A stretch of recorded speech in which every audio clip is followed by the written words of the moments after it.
Why are Africans still struggling to start their remote work journey? Why are Ugandans still struggling to start their remote work journey?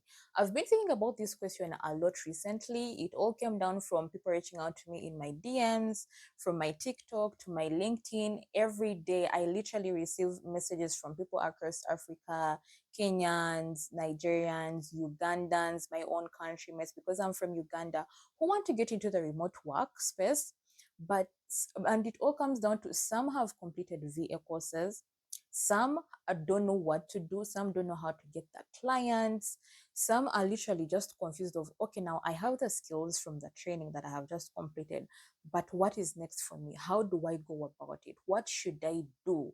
Some are trying to figure things out on how to position themselves and get their first remote work opportunity. Others are wondering, what should I do from here? Now that I have the certificate, now that I have something to show that I am a virtual assistant, how do I go about this?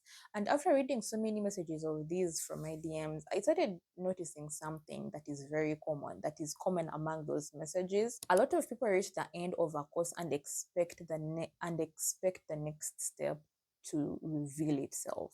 That is not how virtual assistant courses work. They will teach you the skills, they will teach you the technicalities that you want to develop your VA skills that you want to learn, but they will not teach you how to position yourself as a virtual assistant. They will not do that. That is now your step to make. They finish learning and immediately ask, okay, now what?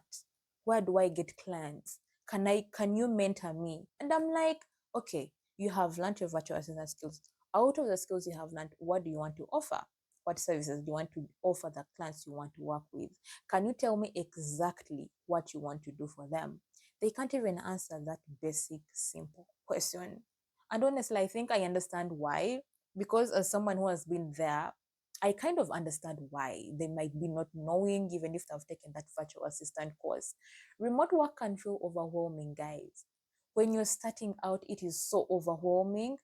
It will test your patience, it will test your consistency, it will make you want to give up on everything. Even those investments you have done in your courses, you will feel like giving up because you will feel like things are not working as fast as you want them to run for you. There is a lot of information online, there are different opinions everywhere. I respect people's opinions, but at the same time, you need to filter out of those different opinions, which one aligns with you the most, why you want to grow as a remote worker. Everyone seems to have a different strategy. The strategy that works for them is what they talk about. So pick someone who aligns with the kind of strategy that you want to work with and follow that person. So I think naturally people look for people who can point them in the right direction, someone who can guide them, someone who can mentor them and handhold them into the direction they want to go as a remote worker. I understand that because I have received guidance at one point when I was starting out, and I totally understand it when you want someone to guide you. When I had already decided the services I wanted to offer, I worked with someone for about a month. I think it was like a month and a half, who helped me think about positioning myself better. So I will give that mate of mine. She did a very great job. She taught me how to position myself, which platforms to utilize the best, optimization. The guidance was very valuable. It gave me direction. It gave me on, okay, do this, do it like this, go about it this way. And I followed exactly that. It helped me see things differently, things I wouldn't have seen by myself if I was doing things alone. I'm all about guidance. I'm all about mentorship. At the same time, that wasn't the thing that built my remote work career. It was like a stepping stone, but it was not the thing that built it. It was more like a foundation of getting me to where I wanted to go.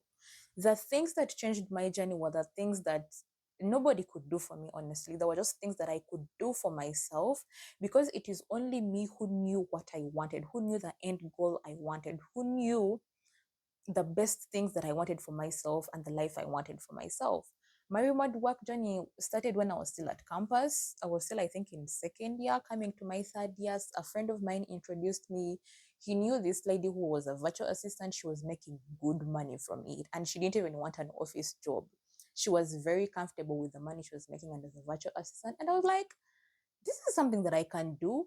So I became curious. I started learning about being a virtual assistant. I did research. I did a lot of researching, trying to understand the virtual assistant space, the remote work space, how to get clients, where do you find them, how do you position yourself, like what skills do you need to have, what rates do you need to have for them to actually want to hire you. Eventually, down that whole process, life happened. Of course, life happened. I was a student.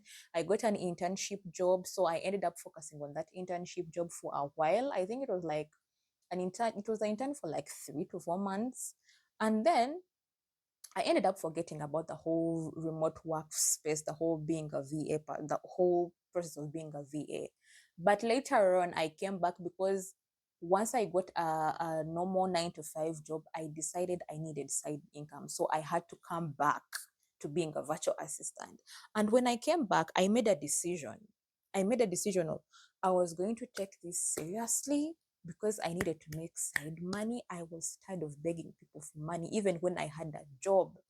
So I took this very seriously. I was like, you know what? I need to make side money so that it tops up to the income I was getting, to the salary I was getting. And one of the things I did was become very intentional. Like I became intentional about my LinkedIn. LinkedIn was like my first thing that I thought about. Like I need to work on my LinkedIn. And looking back, honestly, I think making that decision is one of the best things that I've ever done for myself as a virtual assistant. As a virtual assistant in Uganda, it's one of the best decisions I've ever done. I wasn't treating LinkedIn as some other platform where you go, you scroll, you save, and you go on about your day. I treated it as a visibility platform because I was very serious on working on my visibility, because I knew getting clients, you need to work on your online presence. I worked on my profile. I paid attention on how I presented myself. I tried to create content that spoke to the people that I wanted to work with. I started showing up consistently. I remember the first few months, I was posting for around 5 days a week, Monday to Friday, one post per day on LinkedIn. That is how consistent I was. That is how intentional I was. I created const I create actually I was very uncomfortable. I was very uncomfortable with creating content. I was like, ooh, but I just had to. At the end of the day, it's just a matter of writing text. You write about something, then you post it. So I also I networked a lot. I attended a lot of online networking events. I applied for opportunities very regularly. In a day, I would try to make sure I apply at least 3 jobs. But normally my target was 5 jobs or even more. Normally that was my target. I made it a thing to send out opportunities every single day. I kept going even when I was not getting any responses, even when I was getting rejections. People, rejections hurt. Rejections, they do something to you, and you you just feel like you're just a failure in life. Honestly, rejection emails are the worst thing. Yeah, but that's just part of the process. So through that online networking event that I attended, that was January 2025, I ended up landing a client there. She's in Florida. She's a USA client. She's in Florida. She's a business owner. She was a founder, and she reached out to me after the networking event with an email of, "Hi, I saw you in the networking event. What I saw you offer. You're a virtual assistant. What are your prices and what are your rates?" So we ended up on a call, and that is how we ended up working together. And this is 2026. We are still working together. And honestly, if I hadn't shown up to that event, we probably would have never met. But because I took networking seriously, that is how I ended up landing a very premium client whom I attended that online event just for vibes. I wasn't thinking of signing a client, just for vibes, just for exposure. Because many people are looking for answers before they even take the first step for themselves. That is the problem. A lot of people want guidance. They will come to you to be their mentor. They will come to you for that private one-on-one coaching or private one-on-one call when they have not even done the basic things, the basic steps for themselves first. Someone will ask, where do I find my clients? Yet they have not even worked on their profile. They have not maybe worked on their LinkedIn profile per se. You're asking, where do I find clients? Yet they don't have a LinkedIn profile. You don't have a social media presence. Someone will ask something like, can you mentor me? Yet they haven't spent time trying to research the industry they're trying to get into. They haven't spent time trying to research the services or skills that they want to offer to our remote or to our client if they are a remote worker. They haven't spent the time to sit down and understand what is a virtual assistant, what are the basic tools they're supposed to know, what are the basic, like, do some research. Please do some research before you reach out for someone to guide you. Someone will ask something, what should I do next? Yet they haven't even applied for a single opportunity. Please, like, let's learn how to do some basic things first before we reach out for help, before we reach out for someone's guidance. Let's learn how to do some work for ourselves first before someone else comes in to guide you on how to go about your direction. I'm not saying asking for help is bad. Don't get me wrong. I am not saying asking for help is bad. I believe in guidance. I have benefited from guidance myself as someone who had a mentor for over I think a month and a half. What I am saying is that guidance works best when you have put in some work first for yourself. That is what I'm saying. Do some basic things first.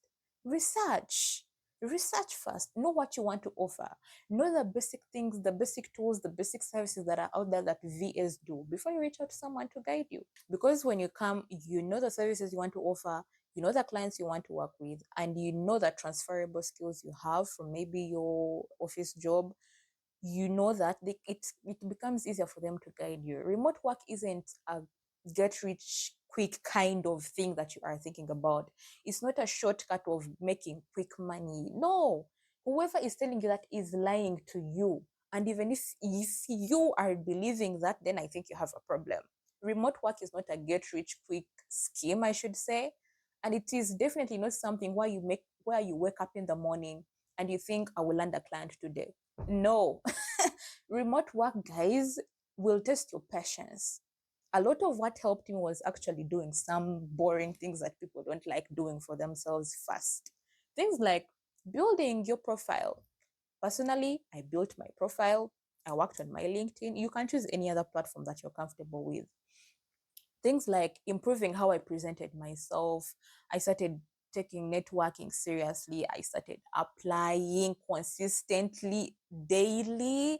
In a day, I would look for jobs, I would search for jobs, and I apply for those ones I knew I had the skills for. I did a lot of self learning. I did a lot of is it called self teaching, self learning? I did a lot of it, people. I didn't have money to waste on courses. I didn't, not that I didn't want to, but I just didn't have money. I tried a lot of things. I adjusted, I repeated the process, working on my visibility, applying, reaching out to people, telling them I'm open to volunteer work, intern work. I kept on repeating the process and remained constant at it. None of that will sound exciting. You shouldn't expect it to sound exciting, because if you want something for yourself, you will need to put in the work. And when you put in the work, you will need to know that it's not going to be easy. Yet those small actions compounded. They compounded over time. I started slowly seeing results coming in. My first client paid me $42. My first client paid me 42. I think it was a data entry job back then when data entry was still a thing. But now that I've been in the industry for 4 years now, coming to 5, and when I look back, I can't think about one dramatic moment that changed something for me in this journey as a remote worker. Nothing dramatic. It was just me deciding to take those small actions, those small decisions for myself. And I said, Daphne, there is no one who is going to do this for you unless you do it for yourself first. Okay? If you want someone to come in and help you, give them a foundation to start with. Showing up, learning, being visible, trying again and repeating the things, posting content, reaching out to people, applying jobs. And on top of that, guys, on top of that, let's learn how to be patient. Let's learn how to be patient. You do not expect someone who has been landing $2,000 clients per month to be something that you are going to get in a week, yet you have just started. Let's learn how to be patient and consistent, especially being patient. Let's learn how to be patient in this remote work journey. Many people enter the remote work space expecting quick results. That's not how things work here. I don't know who has lied to you. I don't know why you are believing that. You are expecting success stories. They see people talking about clients and they're like, oh, okay, I want that for myself, which is okay. Guys, it takes patience. You see income screenshots on the platforms that you are scrolling and you say, I want that for myself, which is okay. Don't get me wrong, it is okay. But it is a process, it takes patience. And you assume these things happen overnight. They don't. They do not happen overnight. Very rarely do people talk about the process of what got them there to be able to screenshot that income that they would have received and post it on the platform that you are watching it from. They will not talk about the process. They will just show you the end result, which is the money that has come through. They will not show you the applications that went unanswered. They will not. They will just show you, I've gotten paid this, this is what I've made in this month. The experiments that didn't work for them, you are not going to learn about them unless maybe you know them as a person. But those moments of when they were uncertain about whether they will get the job, those moments about when they were stressed about not having a client, that effort that happened behind the scenes for them to be able to get that job, those parts rarely go viral. They will not talk about them because they rarely go viral. Yet they are part of their journey. They are part of our journey. Okay. So if you are watching this and you are trying to get into remote work, whether you're in Uganda here, whether you are in no matter the African country, or in Nigeria, Ghana, Kenya, Tanzania, wherever, I would encourage you to ask yourself one question. Just one question. Okay. Ask yourself this: what have I actually done so far? What have I actually done for myself so far? Not what you have watched, not what you have saved, not what you have maybe shared or planned. I mean, what have you done? What have I, me as a person, me as Daphne, done for myself before I reach out to someone to guide me about being in the remote workspace? What have I done for myself so far? Have you worked on visibility? Have you worked on positioning yourself professionally? Have you worked on researching basic things like researching the skills that are in the industry that you want to get into? Have you researched on maybe if there are any transferable skills you have that could be taken into being a remote worker? Have you started networking? Have you started applying? How many applications have you sent? Have you started showing up? Like, let's learn how to do some foundational things first before we even try to get a mentor, before we even try to get into a course. Because when you have those foundational answers for yourself first, it helps you to get to the direction you're trying to get to a bit faster. Those actions matter more than people want to know, than people actually realize. And if there's one thing about my journey as a VA in Uganda, that the one thing about my journey that has taught me is that the opportunities I have today, me personally, I will tell you the opportunities I have today, the opportunities I have today came from me being visible, on me taking myself, on me deciding to go on LinkedIn and create a profile and become visible there. That decision has changed a lot for me, and it is one thing I'll forever thank myself for, because I've gotten plans from LinkedIn, relationships from LinkedIn. I mean, work relationships, professional relationships. I've had opportunities from LinkedIn. You people, me, when I say LinkedIn, I'm talking about LinkedIn because it is what has worked for me as a Ugandan VA. It is what has worked for me as an African VA. It could be another platform for you. Everything became very, very, very easy for me when I decided to show up and be visible. On top of that, when I decided to be patient while I'm being consistent at the same time, because I knew my end goal. I knew my end goal was to sign a client from LinkedIn. So when people ask me what helped me the most, my answer is simple, really: visibility on LinkedIn specifically. Visibility on LinkedIn has helped me a lot to sign clients. And I can tell you this: LinkedIn has one of the best clients you will ever sign, at least from my experience. Maybe it could be different for some other person out there. At least from my experience, LinkedIn has given me the best clients, premium clients, the best clients with good working relationships. For someone else, it might look different. Maybe your platform could be TikTok, it could be Instagram, it could be, I don't know, whatever platform you choose for yourself.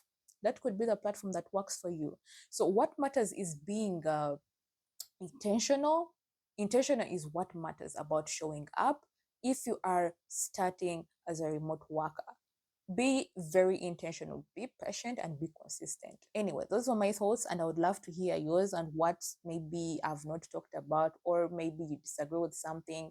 But personally, those are my thoughts. What do you think is making it difficult for remote work Africans to start their VA journey? Let me know in the comments below. And for any resources that you need, it could be weekly VA tips, it could be a one-on-one private session, it could be a masterclass, a group coaching. The link is in the description down below. See you in the next one. Bye.